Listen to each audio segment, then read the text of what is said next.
Ayan na po guys. Ayan, pasakay na po tayo dahil uwi na po tayo ng bahay.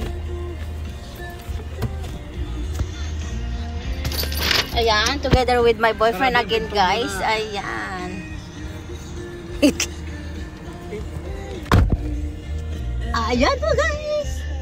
Thank you guys for watching. Bye-bye. Ayan po guys, pauwi na po tayo. Ayan.